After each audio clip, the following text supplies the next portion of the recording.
डोंबिवलीच्या शोभायात्रेमध्ये big बॉसचा विजेता सूरज चव्हाण सुद्धा दाखल झाला आणि त्याच्याशी बातचीत केली आमच्या प्रतिनिधी भाग्यश्री प्रधान यांनी। सूरज जी आज डोंबिवलीच्या शोभायात्रेत सहभागी झालात, कशा भावना आहेत? आज भावना म्हणजे मी आनंदात आहे, लय खुश आहे आज की डोंबिवलीमध्ये आलं, एवढं प्रेम भेटतंय आणि अख्ख्यांचा सपोर्ट आहे आणि बिग बॉसचा विजेता माझ्या फॅन लोकांनी मला केलंय।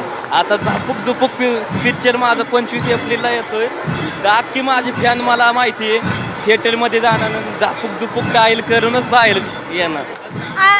सूरज जी, तुमचे अनेक कष्ट आहेत, अनेक दिवसांचे कष्ट आहेत, नवीन मुलांना काय संदेश द्याल? कारण ज्या एक वेळ अशी होती तुमच्यासाठी की जी खूप कठीण काळ होता, पण त्यातून तुम्ही मार्ग काढलात। नवीन संदेश काय देणार नवीन मुलांना एकच सांगेन की कष्ट करा, आयुष्यात फळ नक्की भेटतोय, फक्त जिद्द पाऊल ठेवली पाहिजे आणि कष्ट केलंच पाहिजे।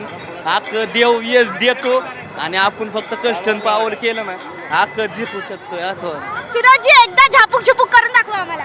आपल्या झापूक झुपूक पॅटर्न कधी ज्या मारल्या शिवाला अख्खीकल गाजतो, कारण सूरज चव्हाण मॅक्सचे मन शॉट टाकतो।